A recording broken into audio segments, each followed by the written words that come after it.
Hello, viewers. I hope that you are doing safe, protected, and healthy. Uh, Thank you very much for your likes, comments to the first Q&A we had in the last couple of days. And also, you are subscribing to the channel. That is also a good thing, and it encourages us. So keep sharing the posts to your friends and colleagues. Today we are with Q&A 2 and joined with me Mr. R.K. Tyagi to address your questions. We've got a couple of questions from the YouTube comment section, and there were a couple of questions through WhatsApp. So have a glance. Sir, most welcome to the show. The first question I received was from Imran Hussein, who has asked, which are the parameters to be taken into account, to be taken into consideration for designing an STP, sewage treatment plant basically? Actually, Mishraji, if anyone want to design STP, he has to collect data of how much volume is of effluent is being generated through the installation, establishment, whatever it is, and the parameters.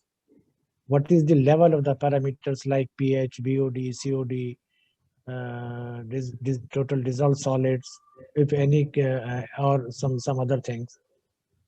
Only then the designer will be able to design the data and how much the quality parameters you are going to maintain in your treated water.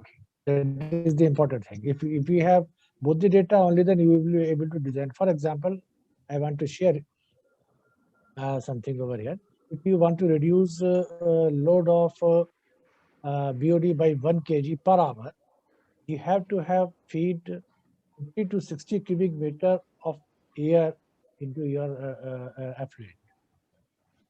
So if you do not have the data like that, so you will not be able to design any sewage treatment. ये बहुत जरूरी है. आप कोई भी अगर sewage treatment plant design करना चाहते हैं तो आपके पास वॉल्यूम होना चाहिए. कितना वॉल्यूम आपके यहाँ जनरेट होता है मैक्सिमम, आपको मैक्सिमम फिगर पकड़नी है.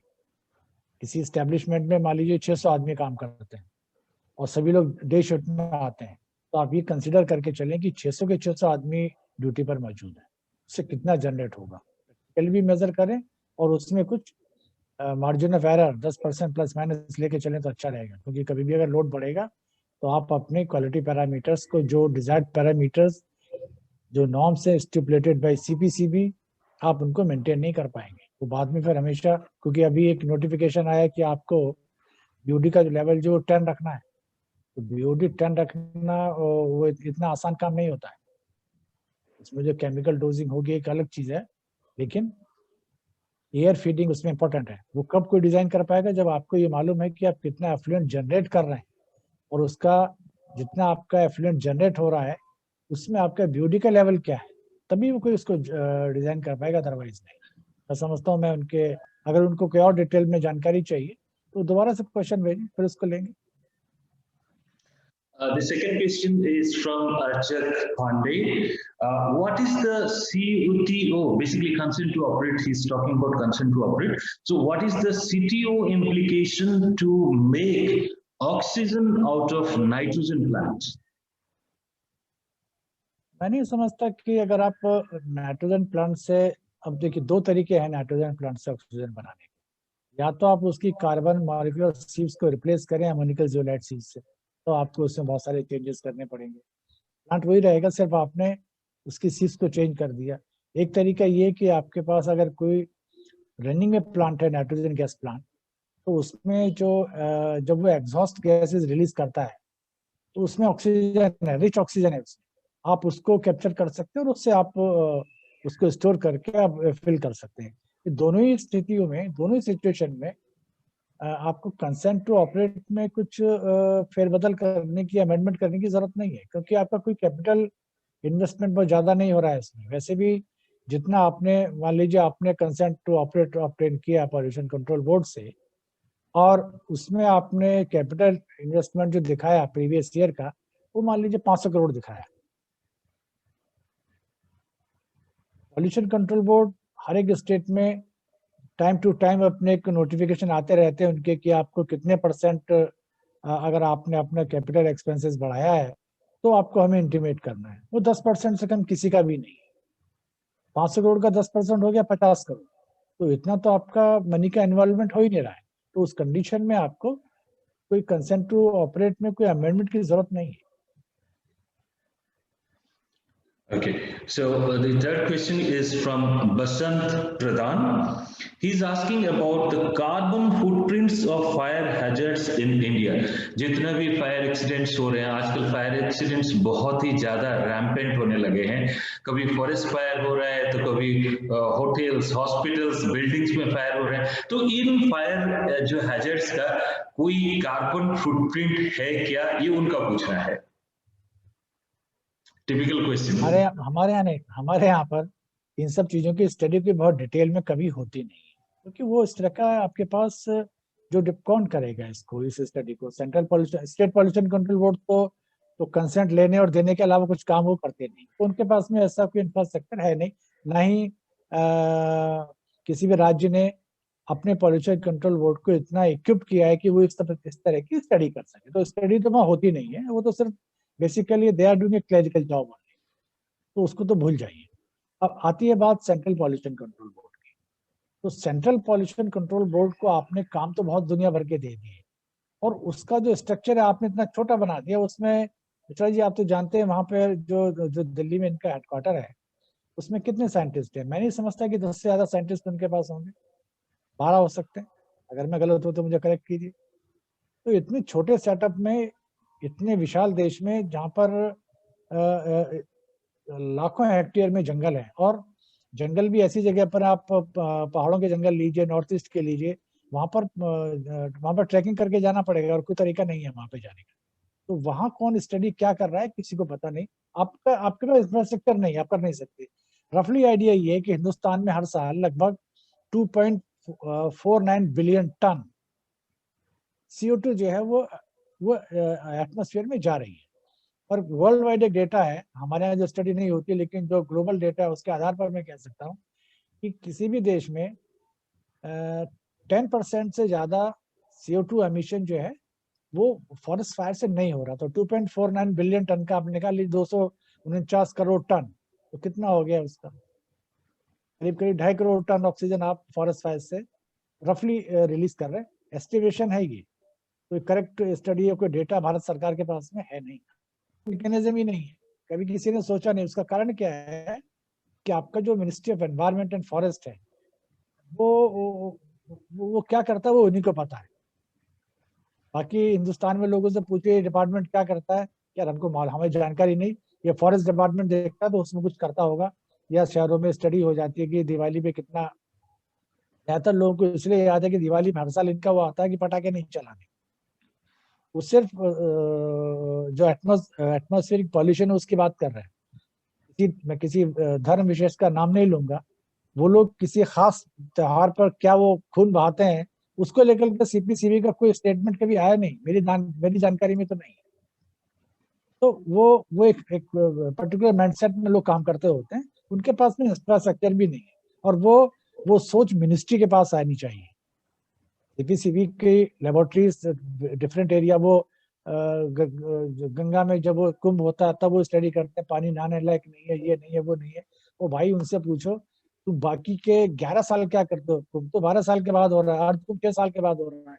बाकी समय पर आप क्या कर रहे हैं कि इतनी इंडस्ट्री का पानी जो उसमें जा रहा है गंगा में, उसको रोकने के लिए क्या प्रोविजन किया जाए? जो नहीं कर रहे तो उनके ऊपर क्या एक्शन होना चाहिए?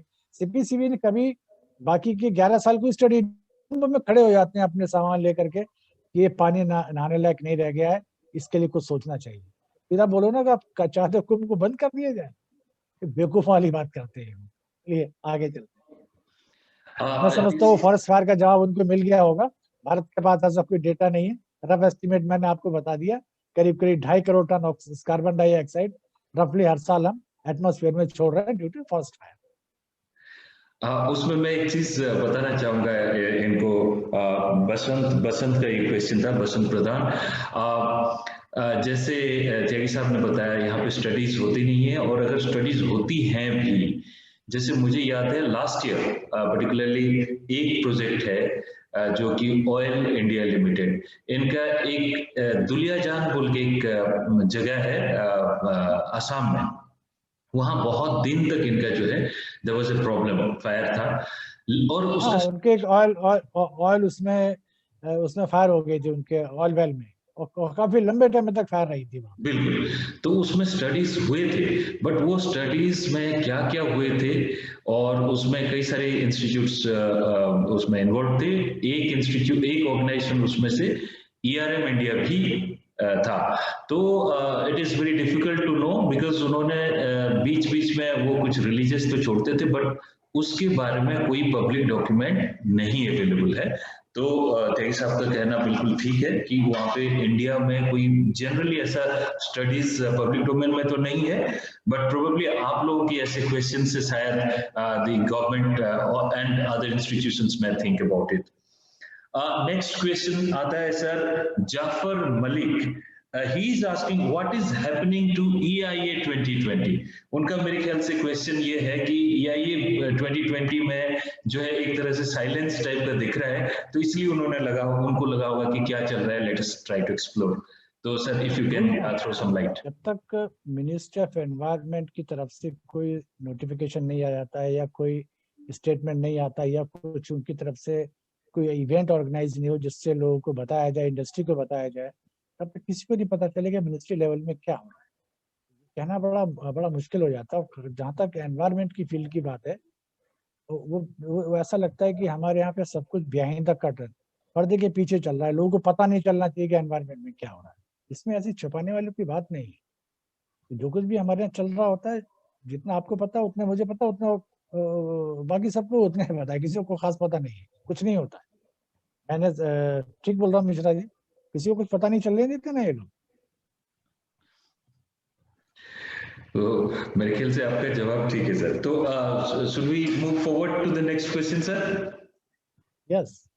The next question is from Diksha Patil. Diksha Patil पूछ रहे हैं कि what is the difference between ESG and sustainability reporting. आजकल ESG एक नया टर्म आया है जो एनवायरनमेंट, सोशल एंड गवर्नेंस, ये तीनों को लेके चल रहा है।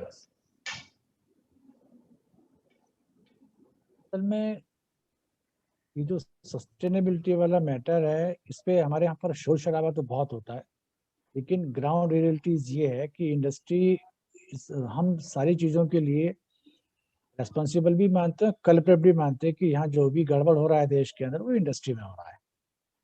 पूरे जो इस तरह के डिपार्टमेंट है जिनके पास एनवायरनमेंट को रेगुलेट करना है, कंट्रोल करना है, या उसमें कहीं सपोर्ट करना है, तो वो सभी सब के सब इंडस्ट्री के पीछे दौड़ लगा रहे होते हैं।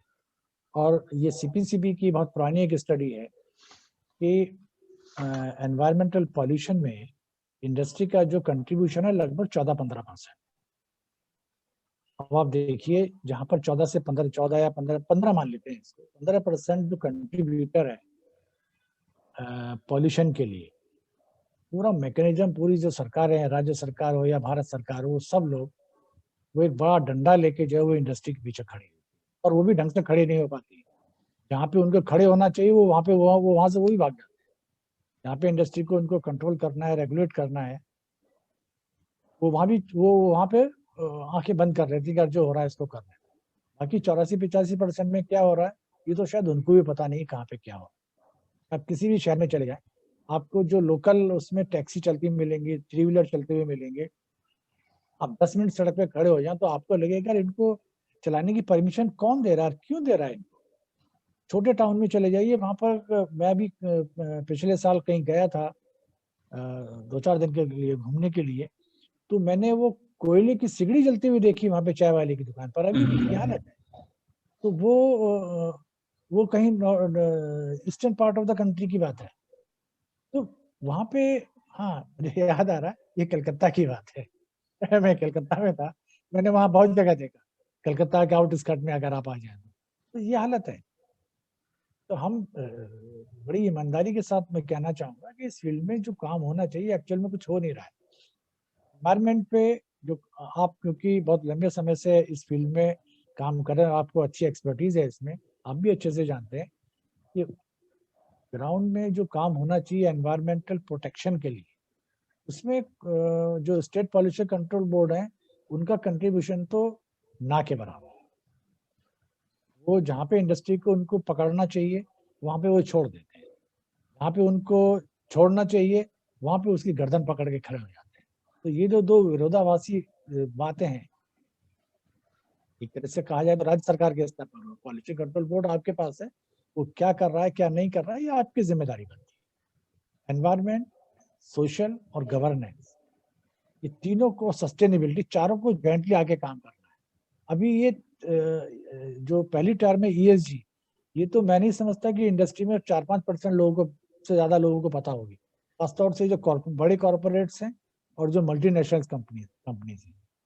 ये जो कंपनी है मेजोरिटी तो उसी में है, कॉर्पोरेट हाउस तो गिनती के हाउस है, मल्टीनेशनल कंपनी बहुत बहुत गिनती की कंपनी है देश के अंदर। बाकी जो सेक्टर है, और सबसे बड़ा सेक्टर हमारे यहाँ पर अनऑर्गेनाइज सेक्टर है, जो इन सब चीजों को वो बहाना बना देता है कि हमारे पास रिसोर्सेज नहीं है। वो बहाना है मिश्रा जी। मैं बहुत सी जगह मुझे जाने का मौका मिला आफ्टर रिटायरमेंट। मैं ये कहना चाहता हूँ, अगर किसी मुजफ्फरनगर में, मुजफ्फरनगर जो है वो देश का पेपर रिसाइकलिंग का सबसे बड़ा हब है, वहाँ शायद 35 या 36 यूनिट है जो पेपर रिसाइकिल करते हैं, और सब वो सब वहीं के, कोई मल्टीनेशनल कंपनी वहाँ पे नहीं है, कोई बड़ा कॉर्पोरेट ग्रुप वहाँ पे नहीं है, सब वहीं के जो लोकल बिजनेसमैन है वो अपने आप को, क्योंकि वहाँ पर शुगर बेल्ट है, 1932 से वहाँ पे शुगर फैक्ट्रियां हैं, तो वहाँ पे जो ये बिजनेस क्लास है जो शुगर इंडस्ट्री के लिए काम करता है, शुगर इंडस्ट्री में काम करता है और इससे एसोसिएटेड बिजनेस करता है, उनके पास कितना पैसा है शायद उनको भी पता नहीं होगा। एक जमाने में वहाँ के एक जेंटलमैन थे, मैं नाम नहीं लेना चाहूंगा उनका, उनका खाली उनका बिजनेस ये था कि उनके पास मिनी शुगर प्लांट थे, और वो जेंटलमैन कंट्री में टॉप 10 इंडिविजुअल टैक्स पेयर में थे। छोटे छोटे बिजनेस है, वहां पे इतना भारी भरकम टैक्स इंडिविजुअल टैक्स पेयर में आ रहा है। इंडस्ट्री में जब उनको क्योंकि वहां पे उसका पानी सारा, वहाँ गंगा नदी बिल्कुल मुजफ्फरनगर के बॉर्डर से जाती है और उसका एफ्लुएंट सब गंगा में जा रहा था। पॉल्यूशन कंट्रोल बोर्ड यूपी ने कहा कि भैया आप लोग या तो ETP लगाओ या बंद कर दो।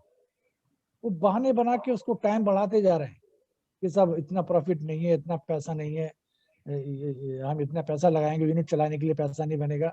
और मिश्रा जी, वो पिता पुत्र दोनों लोग, जॉइंट फैमिली है, मुजफ्फरनगर से जब अपने प्लांट में जाते हैं करीब 30-35 किलोमीटर दूर है, ऐसा नहीं कि सिटी के अंदर है, दूसरे टाउन में है जो वहां से शायद 40 से 45 किलोमीटर दूर है सिटी से। दोनों पिता पुत्र अलग अलग समय पर फैक्ट्री में आते हैं, अलग अलग समय, आधे घंटे पौना घंटे के अंतर पर दोनों अपनी अपनी BMW में आते हैं। अब आप अंदाजा लगा सकते हैं कि वो जो स्टेटमेंट दे रहे हैं कि हमारे पास फंड्स नहीं है, अगर हम इसमें वाटर ट्रीटमेंट प्लांट लगाएंगे तो ये तो बंद हो जाएगा, ये हो जाएगा, तो ये स्थिति है। यहाँ पर जहाँ पॉल्यूशन कंट्रोल बोर्ड को बड़ी ईमानदारी से काम करना चाहिए, वहां पे वो उनको स्पेयर करते हैं कि ठीक है आपने चिट्ठी दे दो हमको कि हमारे पास अभी बजट का प्रोविजन नहीं है, हम इसको 14 महीने में करेंगे, 15 महीने में करेंगे, उसके बाद फिर एक चिट्ठी दे देना, इसको हम 6 महीने में करें। 2-3 साल तो लोग ऐसे निकाल देते हैं। जहाँ पर जब पॉल्यूशन बोर्ड को काम करना होता है वो मिस करते हैं। तो ये जो एनवायरमेंट, सोशल, गवर्नेंस और सस्टेनेबिलिटी की बात है, इसमें सोशल को निकाल दें तो बाकी 3 एलिमेंट तो भारत सरकार के पास है या राज्य सरकार के पास है। सबसे पहले तो तीन एलिमेंट होने का मतलब हो गया कि 75% तो कंट्रीब्यूशन आपकी तरफ से आना है। वो आप बताइए कि आपने 75% में कितने % कंट्रीब्यूट किया है, तब आप 25% को कुछ बोल पाए। सबसे बड़ी गड़बड़ी यहाँ पर ये जो मिसमैच है, जो कोऑर्डिनेशन का फेलियर है, उसकी वजह से इस फील्ड में हमारे यहाँ पर कुछ काम हो नहीं पा रहा। ठीक है, वो लोग अपनी बैलेंस शीट में छाप देते हैं। आप भी जानते हैं कि वो अगर ये जो भी आ रहा है 6 जून का वर्ल्ड एनवायरनमेंट डे, अपनी फैक्ट्री परमाइसेज में 3 पेड़ लगा के फोटो छाप देंगे हमने ट्री प्लांटेशन किया। अरे तुम्हारी फैक्ट्री में जगह ही नहीं है पेड़ लगाने की, ये बताओ तुमने पिछले 3 साल में जो लगाए थे वो कहाँ चले गए। तो ये जो नौटंकी चलती होती है हमारी, जब तक आप इस नौटंकी से बाहर नहीं आएंगे या कोई रेगुलेटरी अथॉरिटी पे कोई चेक एंड बैलेंस लगाने की कोशिश नहीं करेगी, तो ये सब ड्राइव जो चल रही है इसका कुछ हासिल होने वाला है नहीं। एक और क्वेश्चन आया है सर, ये थोड़ा सा हटके है, ये कोड 2020, तो what are the provisions of health safety and working conditions in code 2020? Mishra ji, ये इसमें थोड़ा सा मैं पीछे जाना चाहूंगा। शायद ये जब वाजपेयी साहब की सरकार थी, उस समय पर एक कमीशन बनाया गया था, वो दूसरा लेबर कमीशन था। यानी कि 70 साल में हम लेबर रिफॉर्म के लिए 2 ही बार कमीशन बने, और दूसरी बार जो कमीशन के जो चेयरमैन थे रविंद्र वर्मा जी, वो मोरारजी देसाई की सरकार में, वो सरकार 2.25 साल चल पाई दुर्भाग्य से। उस सरकार में लेबर मिनिस्टर थे, तो उनको चेयरमैन बनाया गया कि उनको ये टास्क दिया गया कि क्योंकि लेबर रूल्स हमारे यहाँ बहुत पुराने हो गए, एक तरह से कहना चाहिए आउटडेटेड हो गए, तो इसको रिफॉर्म करने की जरूरत। उन्होंने अपनी रिपोर्ट दी। रिपोर्ट वो वाजपेयी जी की सरकार गिर गई, दूसरी सरकार आ गई, उन्होंने कभी उसको ठंडे बस्ते में डाल दिया, उस रिपोर्ट पर कोई कार्रवाई की नहीं गई। 2014 के बाद जब सरकार आई तो इसको टेकअप, इस मैटर को दोबारा से टेकअप किया गया। जो एक हमने लेबर कमीशन बनाया था, उसकी रिपोर्ट जो आई थी उसको दोबारा स्टडी किया गया और उसके ऊपर काम। इसका टास्क एक लेबर मिनिस्ट्री के एक विंग है डीजी फासली, उसको दिया गया। उन्होंने बहुत लंबा चौड़ा काम किया इसके ऊपर। समहाउ वो उसको 2019 से पहले पार्लियामेंट में इंट्रोड्यूस नहीं कर सकते। पार्लियामेंट में आया तो यहाँ पे आकर फिर उसमें आप भी जानते हैं कि जब लेबर रिफॉर्म की बात आती है तो हमारे यहाँ पर जो जो जो लोग ट्रेड यूनियन में काम करते हैं, हर एक पॉलिटिकल पार्टी का अपना एक लेबर विंग है, सबके अपने अपने इंटरेस्ट है, क्योंकि वोट वहां से चाहिए। बिल में कोई रिफॉर्म आ रहा है कि नहीं आ रहा, उसमें इंटरेस्ट कम होता है। इंटरेस्ट इस बात में ज्यादा होता है कि इससे हमारा वोट बैंक तो गड़बड़ नहीं हो जाएगा। तो उसको करते करते ये 2020 में जाके ये पास हो पाया, सितंबर में, 22 सितंबर को, अगर मैं मुझे ठीक से याद है तो 22 सितंबर 2020 में ये पास हुआ लोकसभा में। 23 को ये पास हो गया राज्यसभा में। मिश्रा जी, मैं दोनों दिन अपने घर पे था और दोनों दिन मैंने लोकसभा की कार्रवाई भी देखी 22 को, 23 तारीख को मैंने राज्यसभा की कार्रवाई भी देखी। मुझे बड़ी उम्मीद थी कि हमारे यहाँ पर खास तौर से कम्युनिस्ट पार्टियां दोनों सदन में है, ठीक है उनकी स्ट्रेंथ कम है, लेकिन दोनों सदन में उनकी प्रेजेंस है। और कांग्रेस भी अपोजिशन में है, उसका भी अपना all India trade union Congress जो है वो लेबर विंग है, टीएमसी का भी अपना लेबर विंग है। इन लोगों ने उसके ऊपर ना के बराबर चर्चा की। अब चर्चा करने के लिए आप जानते हैं कि आपको होमवर्क करके आना पड़ेगा, इतना लंबा चौड़ा कोड आपको पढ़ना पड़ेगा, उस पर चिंतन मनन भी करना पड़ेगा आपको बोलने के लिए कि आपको बोलना क्या है, इसमें समस्या कहाँ पर है, आपको टाइम लगाना पड़ेगा ना। तो मुझे नहीं लगता कि किसी ने ठीक है यार पास ये आएगा, इसको पास कर। इससे पहले 2019 में इसको लोकसभा की रिकमेंडेशन पर स्टैंडिंग कमेटी को भेजा गया था कि इसको स्टैंडिंग कमेटी के पास भेजा जाए, और इसमें बहुत सारी ऐसी चीजें हैं जो लेबर के फेवर में नहीं जाती। मुझे तो नहीं लगा उसमें, हाँ ये आप कह सकते हैं कि हमारे यहाँ पर उसको लेबर का अनड्यू या कहना चाहिए फेवर नहीं, डिसफेवर काउंट करते हैं कि अगर उसकी जॉब की कहीं बात है। हर हमारे यहाँ पे सबका ये कहना सोचना ये रहता है कि जॉब का मतलब है कि एक दफा उसको अपॉइंटमेंट लेटर मिल गया तो वो जब तक वो रिटायर नहीं होता है या अपनी मर्जी से छोड़ता नहीं है तो उसको हटाने का कोई प्रोविजन नहीं होना चाहिए। सारी बातों का लंबे लुभाव हमारे यहाँ पे ये रहता है और कुछ नहीं है। तो ये नहीं कहता कि वो उसकी भी कोई जिम्मेदारी है, उसको ड्यूटी अपनी पूरी करनी चाहिए। पहली बार इस लेबर कोड में डाला गया कि उसमें एम्प्लॉय की भी कुछ रेस्पॉन्सिबिलिटी है। तो इन सब चीजों को लेकर के वो स्टैंडिंग कमेटी में गया, फिर मार्च में स्टैंडिंग कमेटी ने वापस किया उसको पहले हफ्ते में। फिर अच्छा देखिए, मार्च के पहले हफ्ते में उस स्टैंडिंग कमेटी ने उसको लोकसभा को वापस कर दिया। वो सितंबर में जाके जब साल खत्म होने को आ रहा है तब वो उसके हाउस के टेबल पे गया। उसके बाद 29 सितंबर को राष्ट्रपति को उसकी अप्रूवल मिल गई कि यह कानून बन गया, इसको इम्प्लीमेंटेशन में जाना है। लेकिन अब आप देखिए कि आप भी जानते हैं कि हमारे यहाँ पर जो जो जो लेबर वाला मैटर है, ये अनुवर्ती सूची में है। अनुवर्ती सूची का मतलब संविधान में अनुवर्ती सूची में है, इसका मतलब है कि लेबर से संबंधित जो नियम है, जो कानून है, वो दोनों सरकारें बना सकती हैं, केंद्र सरकार भी और राज्य सरकार भी। अब केंद्र ने तो अपना काम कर दिया, उसने लेबर कोड बना के पास करके छोड़ दिया। इसके लिए राज्य सरकारों को रूल्स बनाने पड़ेंगे। वो रूल्स अभी तक पूरे नहीं हुए। जब तक वो रूल्स नहीं बनेंगे हर राज्य में और यूनियन टेरिटरीज में, तब तक ये जो occupational safety health working condition code है, ये इम्प्लीमेंटेशन में नहीं जाएगा। जो अप्रैल में इम्प्लीमेंटेशन में जाना था, उसको राज्य सरकारों ने जून तक अभी छोड़ा हुआ है कि ठीक है, इसको इसके प्रोविजंस में जो हमको अप्रूवल देनी होती है, जो कॉम्पिटेंट पर्सन अपॉइंट करने होते हैं, उन सबको 3-3 महीने का एक्सटेंशन दे दिया कि भाई जून तक देखते हैं, जून जुलाई में शायद होगा।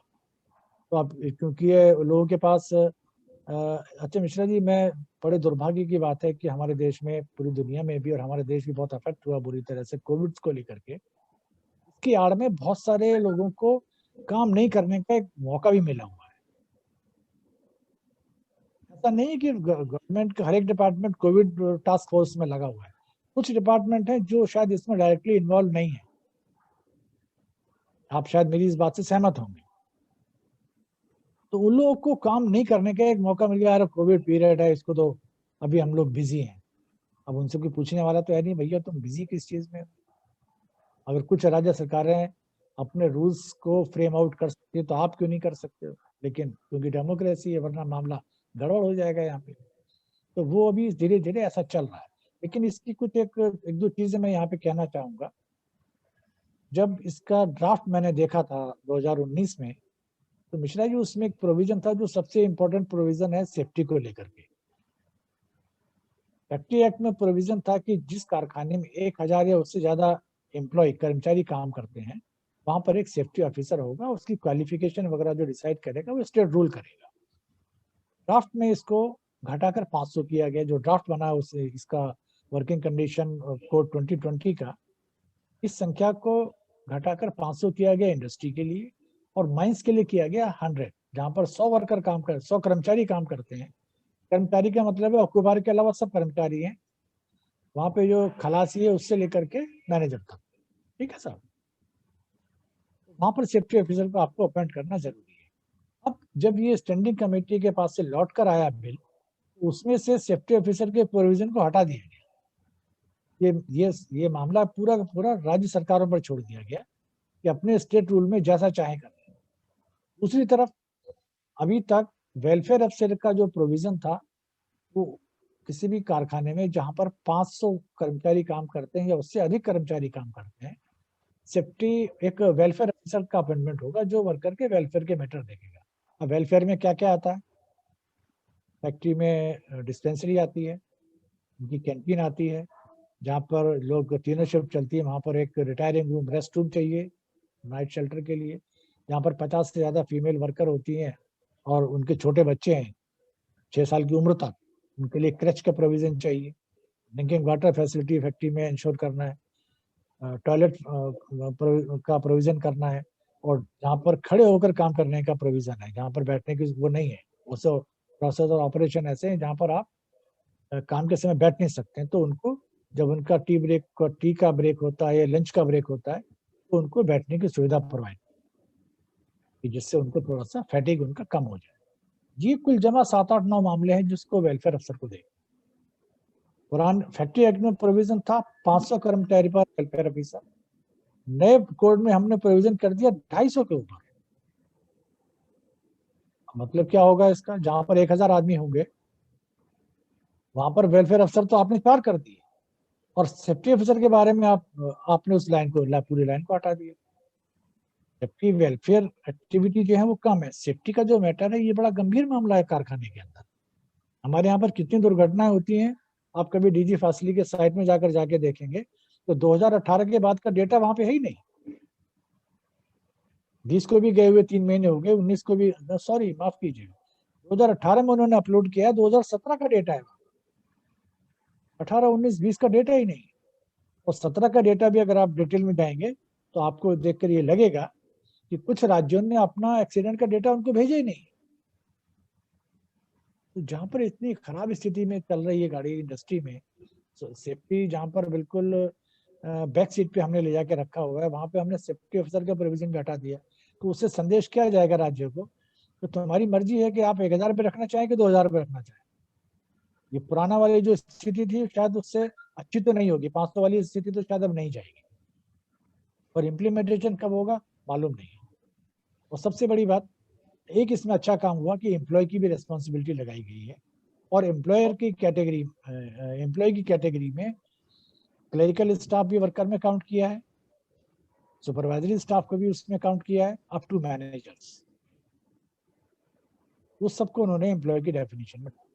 तो फिलहाल तो स्टेटस ये है, अब आगे लेकिन इसमें एक गड़बड़ी और हुई है मिश्रा जी, जो जिस एस्टेब्लिशमेंट में 50 या 50 से अधिक महिला कर्मचारी हैं और उनके छोटे बच्चे हैं, इनकी उम्र 6 साल तक है, और पहले क्रैश का एक प्रोविजन था, ये क्रैच वहाँ पे रहेगा और उसके लिए सेपरेट रूम रहेगा, उनको फीडिंग का प्रोविजन होगा, हर 4 घंटे के, शायद 2 घंटे के बाद माँ जो है आके अपने बच्चे को फीड कर सकेगी, और क्रैच में जो भी फैसिलिटी होगी उनको वॉशिंग, उनको अटेंडेंट भी वहाँ पर होगा, टॉवल भी वहाँ पे चाहिए, हाइजीन का भी अच्छा प्रोविजन चाहिए, वेंटिलेशन चाहिए, ये सब का एक स्टैंडर्ड था।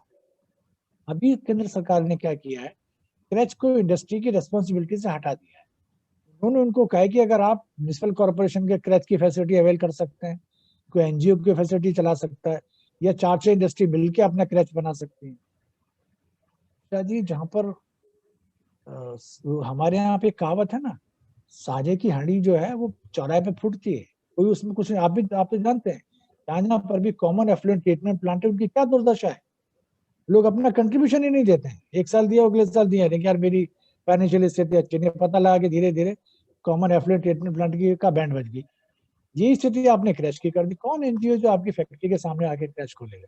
मान लीजिए म्युनिसिपल कॉर्पोरेशन, आप किसी एक टाउन का एग्जाम्पल लीजिए जहां पर इंडस्ट्रियल एरिया 6 किलोमीटर में है, म्युनिसिपल कॉर्पोरेशन एक जगह खोलेगा, 2 जगह खोल देगा, तो उन माओं का क्या होगा, जो जो अपने घर से पहले क्रैच में जाएगी, फिर वहां से ऑफिस में जाएगी, उसको तो 2 घंटे तो एडिशनल आपने और कर दिए ड्यूटी आने के लिए। ये एक बड़ा भारी, इसमें मुझे लगता है कि ये तो क्रैच के नाम पर इंडस्ट्री का खुल्लम खुल्ला फेवर किया गया है, और कर्मचारी के साथ ये अन्याय होने जा रहा है। एक और क्वेश्चन आया है, वो भी कोड के ऊपर ही है, 2020 अपॉइंटमेंट ऑफ सेफ्टी ऑफिसर्स, जो आपने एड्रेस हाँ, कर ये मैंने इसमें कवर कर दिया है इसको। कवर कर दिया आपने, तो इसको मैं दोबारा नहीं ले रहा हूँ स्पेशली। एक और क्वेश्चन आता है एयर एक्ट और वाटर एक्ट के ऊपर, is there any change envisaged on water act and air act? Basically क्या हम एयर एक्ट और वाटर एक्ट में कोई बदलाव नजर आता है हमें, ये सवाल है। जी अभी मिनिस्ट्री ऑफ एनवायरनमेंट की तरफ से कोई ऐसा लगा नहीं, ना राज्यों की तरफ से ना केंद्र सरकार की तरफ से, कि इसमें कोई अमेंडमेंट आने जा रहा है। जबकि मैं समझता हूँ कि अमेंडमेंट इसमें होना चाहिए।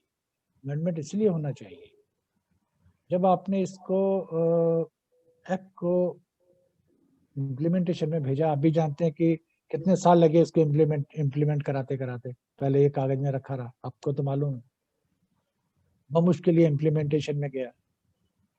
उस समय जो प्रोविजन रखा गया पॉल्यूशन कंट्रोल बोर्ड के लिए, जो गाइडलाइन दी गई कि स्ट्रक्चर क्या बनाना है आपको, वो स्ट्रक्चर अब वो 30 साल पुराना हो गया। 30 साल में अब आपको, क्योंकि तब आपने सिर्फ इसमें इंडस्ट्री को डाला था, बाद में राज्य सरकारों ने अपने नोटिफिकेशन निकाल के लगभग हर राज्य में जो ब्रिक क्लीन फर्नेसेस है, ईंट भट्टे, वो भी इसमें डाल दिए। शॉपिंग मॉल थे वो आपने इसमें ऐड कर दिए।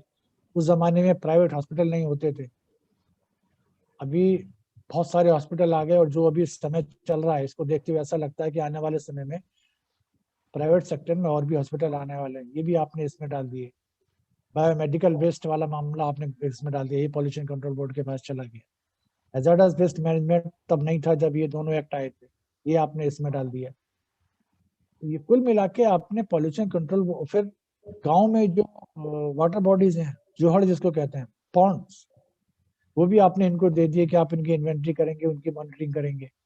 तो वर्कलोड तो आपने उनका बहुत बढ़ा दिया। इंडस्ट्री में भी जो टेक्नोलॉजिकल एडवांसमेंट हुआ, वहां पर पहले कितनी गिनती की इंडस्ट्री जहां पर सीवेज ट्रीटमेंट प्लांट था, ये तो पिछले 10-12 साल का ड्राइव है कि इंडस्ट्री को जहां पर 250 से ज्यादा आदमी है वहां पर आपको एसटीपी लगाना है। उसमें भी इंडस्ट्री एसोसिएशन ने कुछ प्रेजेंटेशन दे के ये करके करके वो भी ठीक से इम्प्लीमेंट नहीं हुआ। आप फरीदाबाद का एग्जांपल ले लीजिए, कितनी इंडस्ट्री है जहाँ पर 250 आदमी है, बहुत है। एसटीपी कितने लगे हुए हैं, शायद 4 कंपनी के पास भी नहीं। तो ये जो घालमेल चला है, उसको लेकर के आपको एयर एक्ट को भी और वाटर एक्ट को भी बहुत स्ट्रिंजेंट बनाना पड़ेगा और कुछ चीजों को इसमें क्लियर करना पड़ेगा। अभी क्या है, हर एक state government, state pollution control board ने अपने एक अलग नोटिफिकेशन निकाल दिया, कहीं पर आपको green category, orange category, red category, वो कर करके आपने कुछ को एग्जाम्प्ट कर दिया। आपको कंसेंट की जरूरत नहीं है, आपको 10 साल की कंसेंट दे दी। हजार्डस इंडस्ट्री जो जो रेड जोन में है उसको आपको हर साल देना है, बाकी को आपने 3 से 7 साल आपने कर दिया। अब मिश्रा जी, जो आदमी अपने प्लांट में जो रेड जोन में नहीं ऑरेंज जोन में है, वो एसटीपी भी रन करता है, ईटीपी भी रन करता है, उसके पास स्टेक एमिशन भी है, उसको आपने 7 साल के लिए कंसेंट दे दी। आप जब कंसेंट की वो एप्लीकेशन फाइल करेगा, आप तो तभी जाएंगे उसके इंस्पेक्शन करने के लिए, ऐसा तो जाते नहीं, 2-3 साल में एक बार जाते हैं, और तभी आप उसके यहाँ सैंपलिंग करेंगे। इस बीच में सैंपलिंग का तो कोई प्रोविजन है नहीं कि 7 साल में आपको कितनी बार करनी, कोई प्रोविजन नहीं ना, कंसेंट में तो कुछ नहीं लिखा हुआ है ऐसा, ना आपके नोटिफिकेशन में ऐसा है कि सैंपलिंग हर साल होगी। जो इंडस्ट्री कंटिन्यूस प्रोसेस रन करती है तो 365 दिन काम करती है 24/7। 7 साल में वो काम करने वाली है करीब करीब 2500 दिन, और सैंपलिंग करने जाएंगे आप एक दिन उसके एसटीपी के, ईटीपी की, बाकी के 2449 दिन वो क्या करता रहा, आपको पता चलेगा क्या? तो इसमें मुझे जो लगता है, कंसेंट आप 10 साल के लिए दीजिए, कोई दिक्कत नहीं। इंडस्ट्री को बोलिए कि भाई मेरे, आपको हर महीने NABL से जो अप्रूव्ड लेबोरेटरी है वहां से सैंपलिंग करानी है। अगर ईटीपी एसटीपी है तो इनलेट आउटलेट दोनों की करानी है, स्टेक एमिशन है तो स्टेक एमिशन की करानी है, एम्बिएंट एयर मॉनिटरिंग भी आपको करानी है। वो आपने बंद ही कर दी, जबकि उसका बड़ा भारी रोल है पूरे पूरे पॉल्यूशन कंट्रोल मेजर्स को लेकर के। और वो रिपोर्ट हर महीने पॉल्यूशन कंट्रोल बोर्ड को सबमिट करें। इसमें मैं चाहूंगा कि वो प्रोविजन डालें कि किसी भी लेबोरेटरी को स्टेट पॉल्यूशन कंट्रोल बोर्ड से अप्रूवल की जरूरत नहीं है। मैं ऐसी लेबोरेटरीज को जानता हूँ जो कागज में चली है, और ऐसी इंडस्ट्री को भी जानता हूँ उनके यहाँ पर जो पॉल्यूशन कंट्रोल बोर्ड की अप्रूव्ड लेबोरेटरी वो सैंपलिंग कर रही है, और वहां पर ईटीपी है ही नहीं। यहाँ पे नाम लेना ठीक नहीं होगा, ना लेबोरेटरी का ना इंडस्ट्री का, दोनों का मुझे मालूम है। मैंने, क्योंकि मैं भी भूल जाऊंगा मिश्रा जी, यकीनन मैंने अपनी डायरी में लिखा हुआ है इन चीजों को, इंडस्ट्री को ऐसा पकड़ा गया। तो यही सब चीजों को अगर आपको वाकई में आप पॉल्यूशन प्रिवेंशन के लिए कुछ करना चाहते हैं, अब खाली प्रेस कॉन्फ्रेंस करके अपनी पीठ थपथपानी है तो देखिए वो बात अलग है। अगर आपको वाकई ईमानदारी से काम करना है, ये जावड़ेकर जी के लिए चैलेंज है बहुत बड़ा। मैं उनको बोल रहा हूँ कि अगर ये फेल करता है तो उन्हीं की जिम्मेदारी है, क्योंकि हेड ऑफ द डिपार्टमेंट आप हो और साल में 14 बार प्रेस कॉन्फ्रेंस करके अपनी पीठ थपथपाते हो आप। सबसे ज्यादा पीठ इस सरकार में अगर किसी ने थपथपाई है अपनी, खुद, दूसरे ने नहीं थपथपाई, अपना थपथपाई है, वो है हमारे जावड़ेकर साहब। मैं क्योंकि इन सब डिपार्टमेंट को डील करता रहा हूँ लंबे समय से, करीब 26-27 साल मैंने डील किया है, तो मैं बहुत अच्छे से इन लोगों को जानता हूँ। ये अगर आप चीजें अपने वाटर एक्ट में, एयर एक्ट में नहीं डालने वाले, नहीं अमेंड करने वाले, तो यकीन मानिए ये सिर्फ आंकड़ों की जादूगरी रह जाएगी। Pollution control, pollution prevention real terms में हमारे यहाँ पर कोई काम हो नहीं पाएगा। इसीलिए मैंने कहा कि ये लेबोरेटरी पॉल्यूशन कंट्रोल बोर्ड से अप्रूवल वाली नहीं चाहिए।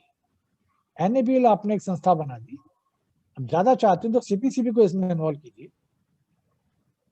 लेकिन स्टेट पॉल्यूशन कंट्रोल बोर्ड को मेहरबानी से इसमें उनके हाथ में ये जंजीर मत दीजिए, वरना वो लेबोरेटरी को भी घोट के मार देंगे, और इंडस्ट्री को तो जो उन्होंने हाल करना है, वो इंडस्ट्री वाले मेरे दोस्त जो हैं वो सब अच्छी तरह से जानते हैं कि कैसे वो अपनी जान बचा रहे होते हैं। इसमें एक चीज मैं जरूर बोलना चाहूंगा। ऑन द होल अगर आप देखें तो जैसे रेड कैटेगरी इंडस्ट्रीज के लिए एक रेगुलेशन आया है कि it's not a new one, काफी सालों से है, करीब 7-8 साल हो गया है कि आप ऑनलाइन एनालिसिस लगाएंगे। हालांकि ऑनलाइन एनालिसिस का कोई भी जो उसका कोई कैलिब्रेशन फैसिलिटीज अभी तक इंडिया में नहीं है, लेकिन 2020 इस साल 2021 जनवरी 4 जनवरी आई थिंक प्राइम मिनिस्टर साहब ने हमारे एक एनवायरमेंटल स्टैंडर्ड इंस्टीट्यूट या लेबोरेटरी करके he has inaugurated one facility, और नेशनल फिजिकल लेबोरेटरी को भी 2019 मिडल ऑफ 2019 या नवंबर 2019 में they have given a responsibility to create some of the provisions। तो ये एस्पेक्ट तो एक है। दूसरी बात जो online continuous environmental monitoring systems जो है OCMS, उस केस में they are asking for two things. एक तो हो गया स्टैक एमिशन मॉनिटरिंग के लिए, उसमें कुछ कैटेगराइजेशन है, बॉयलर का इतना जैसे 2 टन या 3-4 टन के ऊपर होगा तब जाके उसको एप्लीकेबिलिटी होगा, तो एप्लीकेबिलिटी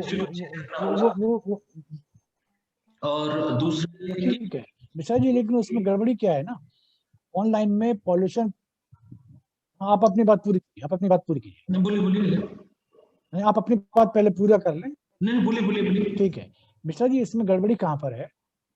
हाँ, यहाँ पर इसमें गड़बड़ी कहाँ पर है, वो चीज जब मैं अपनी बात कर रहा था तो पॉल्यूशन कंट्रोल बोर्ड का मैटर मुझसे वो स्लिप कर गया। पॉल्यूशन कंट्रोल बोर्ड का जो आपने स्ट्रक्चर बनाया है वो बड़ा कमजोर स्ट्रक्चर। किसी भी जगह में आपने 2 डिवीजन में बांट दिया, 2 रीजन बना दिए, हर एक रीजन में आपने 2-3 SDO बैठा दिए। किसी भी जो SDO है कि उसका डेजिग्नेशन चेंज होना चाहिए, असिस्टेंट इंजीनियर और इंजीनियर एनवायरमेंट। ये SDO तो ये बिजली विभाग में PWD में अच्छा लगता है, पॉल्यूशन कंट्रोल बोर्ड में SDO से ना पूरे डिपार्टमेंट का इंप्रेशन चला जाता है। अब वो उसके पास एनवायरमेंट की रेस्पॉन्सिबिलिटी है, उसका डेजिग्नेशन उस तरह से होना चाहिए। और दूसरा, उस डिपार्टमेंट में जिस जमाने में एयर एक्ट और वाटर एक्ट आए थे, उस जमाने में आपके पास पोस्ट ग्रेजुएशन में एनवायरमेंटल स्टडीज नहीं थी, तो आपने उनको बोला कि आप इंजीनियर रख लीजिए। उसमें आधे इंजीनियर तो डेपुटेशन पे आते हैं सिविल डिपार्टमेंट से और पब्लिक हेल्थ से और इरिगेशन लोग वाले लोग वहां पे आते हैं पॉल्यूशन कंट्रोल में। अब ये देख लीजिए क्या होगा, वहां पर इनकी क्वालिफिकेशन फिक्स कीजिए। पॉल्यूशन कंट्रोल बोर्ड में एनवायरमेंट के बैकग्राउंड के लोग आएंगे, मास्टर्स लीजिए, उन्होंने एनवायरमेंट में मास्टर डिग्री लिया उनको लीजिए, वहां पर इंजीनियर की जरूरत नहीं है। वो कि फैब्रिकेशन शॉप या इलेक्ट्रिकल महकमा नहीं कि वहां पे मैकेनिकल इंजीनियर या सिविल इंजीनियर की जरूरत है, लोगों को कुछ पता नहीं है एनवायरमेंट के बारे में। तो वो सिर्फ अपने आप को एनवायरमेंट फील्ड में काम कर रहे हैं, लेकिन क्लरिकल जॉब से कभी अपने आप को ऊपर उठा नहीं पाते, मजबूरी है। दूसरा, स्ट्रेंथ वहां पर बढ़ाइए।